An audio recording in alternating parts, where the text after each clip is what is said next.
What's I up, want to be folks? clear. We King will with not this tolerate angle. violence in our city. I want to acknowledge the families of the victims and let them know that our thoughts and prayers are with them during this tragic, senseless acts of violence that have occurred and plagued them. It is. I'm just as pissed off as the mayor is about these. I do take these very personal. When you get these phone calls, it keeps you up at night, and you try to go back and figure out what happened. Is it something we didn't do? What are we not doing? What occurred? And you ask yourself over and over again, why is this happening? So my heart goes out to criminals. them, and I pray for them every day. And the men and women, we pray, and just it's very tragic. And my heart does go out to the families. I want to briefly talk about our homicides that have occurred. The month of January has been a very unique month for us, especially after coming at the end of the year where we saw a significant decrease. I can tell you the homicides that have occurred, none of them, there's no correlation between any of them. Just an anomaly, if you want to call it that. There are. We've had 8 homicides so far this year. We've had 1 suspicious death that we're trying to determine the circumstances behind that and where it Repeat actually criminals. occurred. And then obviously we've had 1 officer-involved shooting that we had a press conference earlier this year to discuss. Of the 8 homicides, 6 have been cleared by arrest. That's roughly a 75% clearance rate. The national average hovers right around 50 to 51%. And as of last night, 2 warrants have already been issued for the incidents that occurred on Labette Manor and the incident that occurred yesterday at 1812 Reservoir Road. I want to commend the outstanding work that our detectives have done from especially this week with the 4 homicides that have hit pretty much back to back to back. Our detectives literally spent over 36 hours at work. Some of them sleeping on the floor in their office, not going home. Our crime scene search personnel unit that responded, our victim services people, they put in a tremendous amount of work, and they would not stop until they got these cases solved. So I want to commend them and their actions, their time away from their families, that they committed to making sure they got these cases solved. So it's extreme. I'm very, very proud of what they've done. Of the homicides that the 8 that we've had, 4 of those were acquaintances or domestic related incidents.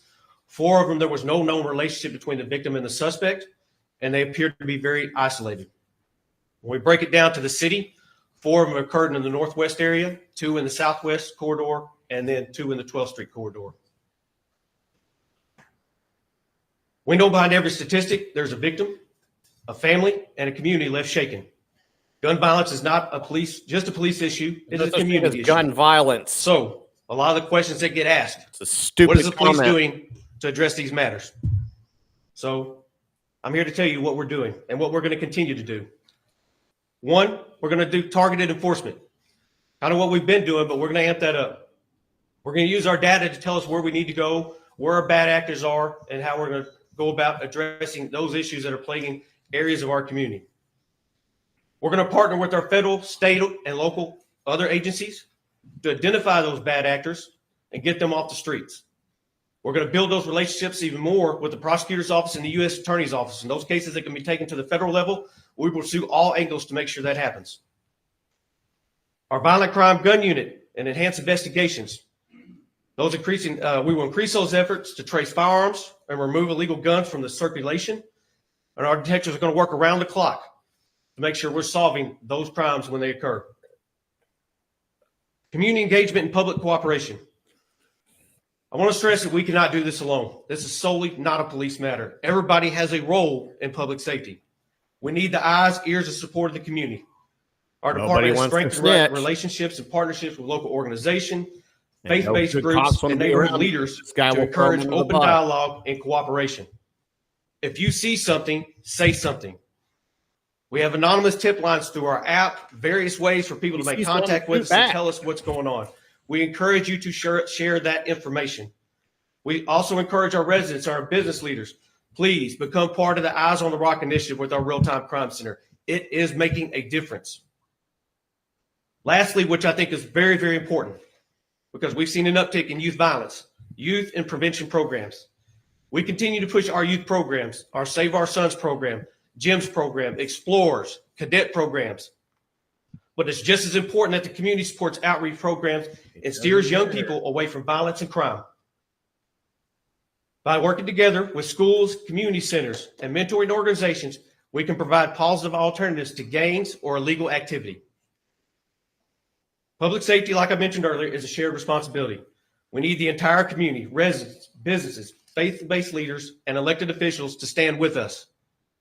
If you have information that can help prevent violent crime, we urge you to come forward. If you know someone on the wrong path, encourage them to seek help before it's too late. Your voice could save a life.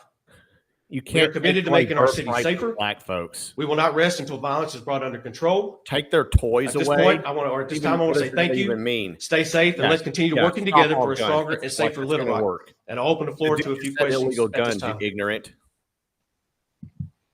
Are y'all seeing a trend with Facebook Marketplace? No microphone for the people asking questions, so we have no idea what they're saying. I've got captions on, but I don't know how many we've had this year, but we have seen it over the past, where anytime you have those type of, avenues for people to sell things and go, that is something that happens. And I think you'll see that's probably a nationwide trend that things like that do occur. But it's for where it happens all the time. It occasionally does.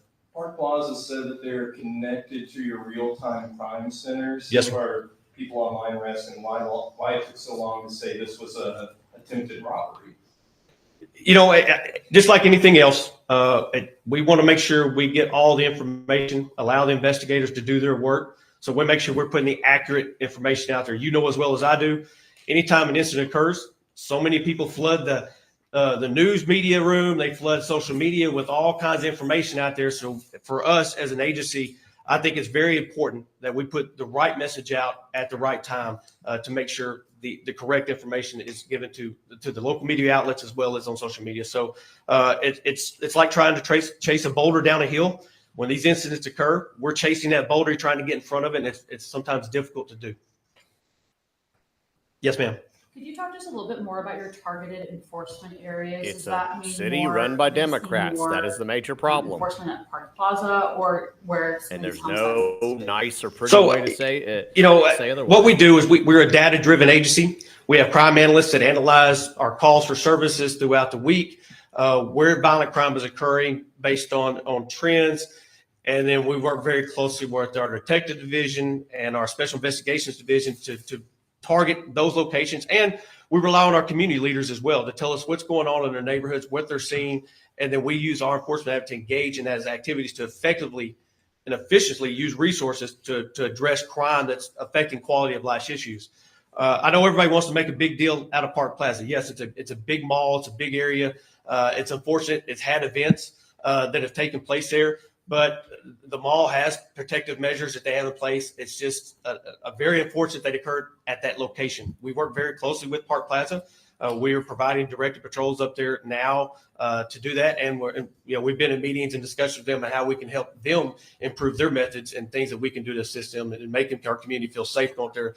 The mall it drives a lot of people there. If you look what occurred last year at the Super Bowl parade in Kansas City, 800 officers were at that location. Guess what? At a gunfight that occurred, 800 officers were there. So it's hard to predict when these types of violent crimes occur. I wish I could sit here and tell you that when people decide to commit violent crimes, they call us and let us know what's going to happen, but they don't. It's just unfortunate. We try to put mechanisms in place and stop gaps in there, but unfortunately they do occur. Where are they getting the guns, and are they too easy to get? I wish I had the answer to that. Sometimes our community is a supplier of the guns because we lose a lot of guns that people leave in their cars with their vehicles unlocked. So that's a problem. There is an underground market where guns can be purchased. So that's a very tough measure. Homes get broken into. So we are a society that the Second Amendment is there. People have guns, and it's very difficult to stop that. You look at some of the cities around the country, New York, Chicago, that has some of the strictest gun laws in the nation. But these are also communities that have some of the highest homicide rates resulting from gun crime. So I don't know if there is a magic wand answer to fix that, because if there was, I probably wouldn't be working here today. I'd be selling it all over the country. I think it's where it's going to have to be more conversations from a community standpoint. We're going to have to sit down and have those tough conversations, whether it's from the legislators, position, but people need to secure their guns. Okay, so they don't need to leave them in the cars and need to leave them locked up where nobody can break in, lock inside their home. We need to do community PR programs for those things. Yeah. Okay. community PR works great, but sometimes we're our own worst enemies. Like I said, the number of cars that get broken into and guns get stolen, on average, we lose about 6 a week in the city of Little Rock. Oh, Do the math on that, and Yeah, for the whole year, you're yeah. talking a significant number of guns that find their way into the streets, and not in streets here in Little Rock, but they find their way all over the country. Anything else you recommend for community? I live in Hillcrest. Yes, ma'am. Anything else you can recommend for a community to get together and do? Because we're having a meeting next week. I think the more conversations you can have, engage with the police. Okay. Those conversations are good because honestly, we don't know what we don't know. If the community comes to a meeting with us, or they all of a sudden decide to have a community press conference and make issues known that we're not aware of, makes it very difficult. Okay. Engage us, talk to us. We are here for you all. And like I said, everybody has a role in public safety. It's not just the police. It's like, if you're not willing to tell us what's going on in your community, hard for us to help. And some of the things are bigger than us. Do it yourself. You have quality of life issues. It could be an environmental issue. It could be street lights are out in your neighborhood. It could be abandoned house structures. It could be a whole slew of issues that are going on The homeless attract issue. criminal activity to your neighborhood. So there's things in So conversation. Mom's standing out in the street. Report it. Okay. Yes, ma'am, definitely. There's a 311 app for those type of violations. I highly encourage our residents to use that app, report those things that you see so we can start addressing them together, as opposed to just what is the police Vote doing? Because I can out promise your you, city and county men and women here government show up to work officials every single because day. they are and failures. they're doing a phenomenal Frank Scott job. Jr. is a Yes, failure. we're short-staffed. Judge in Not Jefferson an County is a excuse, failure. because we still Pulaski come to County work last year, Sheriff even the Higgins, short-staffed we were. who turned the and we prison still saw our into an numbers go to HBO averages special lower than we've or a seen at any Netflix time special. in the He's a history that I've been failure. here. That's the problem. Government officials. We're just over are the 60 short problem. right now. And when you think about that, That's quite a bit. that's quite a bit. And then I have roughly about 25 officers that are on extended leave. It could be for military obligations. So what do we need to do to get more people in here? Well, I think that's something we're working towards. This is a job that is not as attractive to many people now. That times have changed coming out of COVID. Y'all have heard me talk about this before, but this is still a good line of work. This is still a noble profession. People that want to make a difference in the community, this is a job where you can do that. Members of the media have a chance to ask questions as well. Any more questions from the press? Yes, ma'am. Are there any plans to add more homicide detectives in the area? As of right now, I think we're doing good. What we got, I have some vacancies in major crimes, and as we bring new personnel along, we start backfilling those.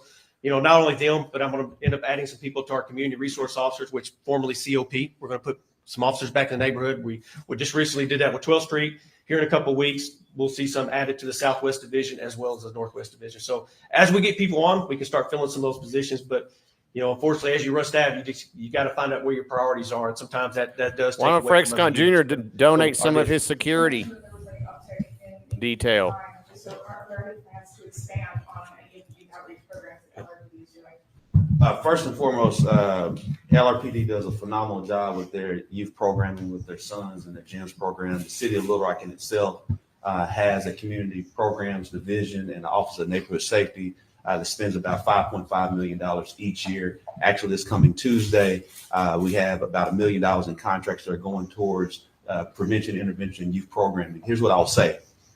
We need to have more youth in these programs. Because at the end of the day, we can draw a box of where the crime is in our city. And that box is in Southwest Little Rock, it's in the South End, it's in the Midtown area of 12th Street, and it's in the East End. And so we want to continue to flood the number of youths that are part of these organizations so we can keep our youth off the streets. That's the reason why we have our Same old, program. same old. That's the reason why we invest so much. But we also have to Youth increase programs the that number aren't funded. That's the reason why the city has made a commitment in that $1 million standpoint, Guns, $5.5 million standpoint to get that done. Second, I do want to address, while we are short-staffed at the city of Little Rock, I do want to make certain that we understand that when I entered the office, we had about 120 vacancies. We're now down to 60. I don't care who the mayor is or who the chief of police is, because of the COPS program of the mid-1990s, we're going to have 35 police officers that retire no matter what. And so that's the reason why we have this continuous recruitment plan. That's the reason why we send $10,000 to anyone who graduates, so we can continue to move from that 60 to eventually get down to 35 or to 0. And so while we are short staffed at that 60, but we've come a long way from having 120 vacancies. And that's because people have taken on to these sign-on bonuses. And if we need to increase it from 10,000 to 15,000, we will. But our chief hasn't shared that yet, because at the end of the day, this is a hard job.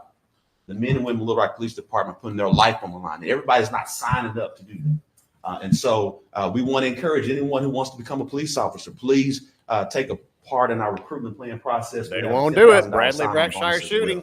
One final question, and we're going to have to step out.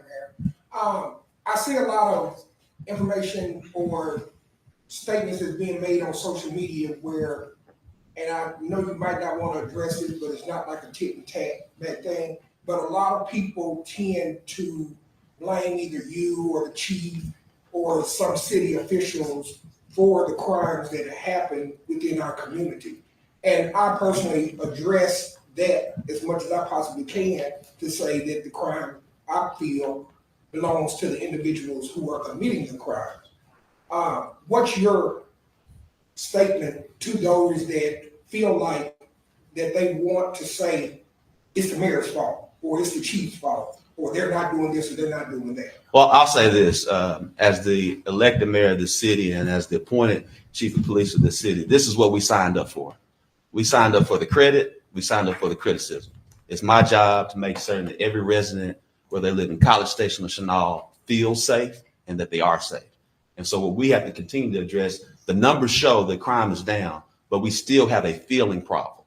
We can't predict some of the crimes as the chief shared. This has been an anomaly, but we will get it corrected. Just like we were able to get it corrected last year and had 37 homicides, which again, one homicide is one too many, but it was a 43% reduction. We had a basically 7% reduction in overall crime, 6% reduction in violent crime. Crime is down because our officers are doing a great job with 60 officers down. Again, when they were at 120, we're down at 60. And so they're doing a phenomenal job. The buck stops with me no matter what. And so people have concerns. They feel free to share with me as they do. And like I said, we sign up for the credit and for the criticism, and it's my job to make certain that every resident is safe. Thank you so much. Have a blessed day. I wonder if he's going to get involved. Maybe he should patrol the streets himself, just like he promised to take out the trash.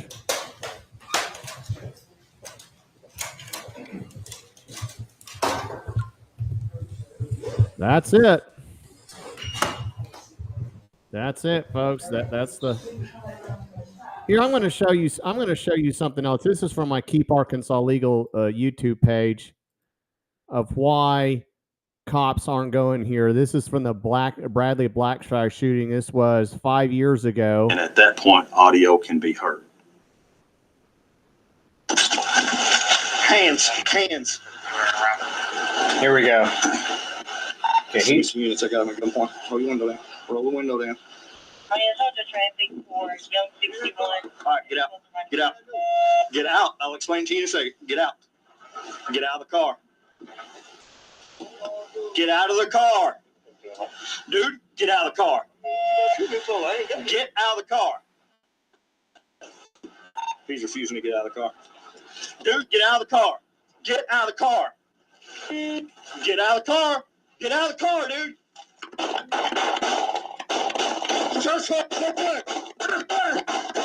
Holy smoke. Did you find it? Yeah. It's on YouTube, they said.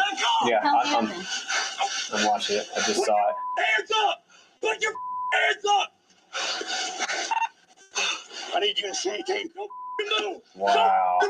I'm putting this on my camcorder just to have it on my own. Out? He's driving. Can I I'm going to put it on YouTube. I have a program that download YouTube videos, but this is I don't have it on this computer, so I'm just using my camcorder. What are you people? She's a prostitute. And you on the ground for me? Oh, the woman. He's got a gun. The woman says she has a gun. Telling me he's still got a gun. He just picked me up. Okay. I swear to God. I'm putting you in cuffs. Okay. That's fine. Stay back. Stay back. Put your hand up. Information. The driver has been struck. He still has a gun. I fired multiple times. I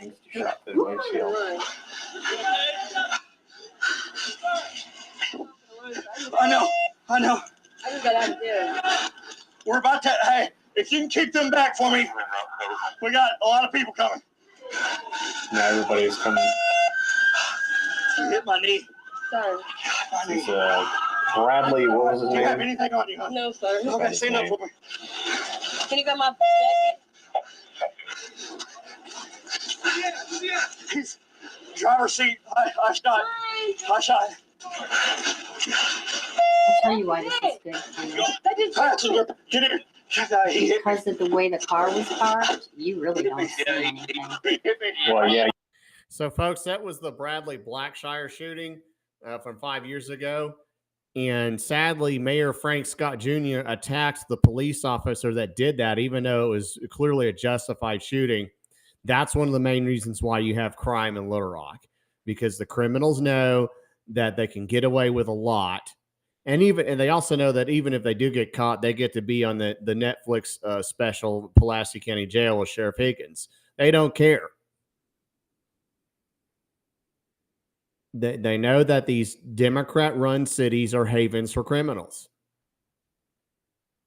And then they know that the drugs from that come across the border will make the way there, and they can sell and make money as selling drugs on the corner in their house than actually studying, going to school, and getting a job. That's why the cell phone bill isn't going to work. It's a culture. You got these fatherless kids, and they start to have criminal records. They goof off in school, and then they get mad and decide they want to rob somebody, or they get mad over something, and they pull out a gun that they can buy on the street or steal. And now we've had 4 shootings in Little Rock in the past, I think, over the weekend. And it's probably going to get a little worse. The nation's going to get a little bit better because the illegals are going to get kicked out. They're being deported, and many of them are self-deporting. Food's going to be a little bit more expensive for a little bit, but that's going to drive down. But in these blue cities, it's going to get worse. So anyway, that's all I wanted to do is just talk a little bit about the press conference. I'll try to do some more updates on what's going on with the Arkansas legislature. The phone bill, SB 142, it's basically kind of a redundant big government overreach on something that many schools are already doing on their own. And like I said, it ain't going to solve the problem. Folks, as always, if you like what you see, you can donate to Keep Arkansas Legal. I have the donation links here, ways to fund more video projects. Do FundLink, Cash App, PayPal, all of those. You can sign in and become a monthly donor, or just do a one-time payment.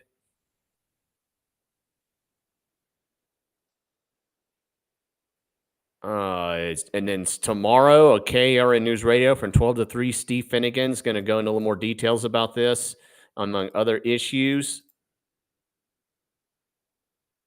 But that's about it. Always remember, when the wicked rule, the people groan.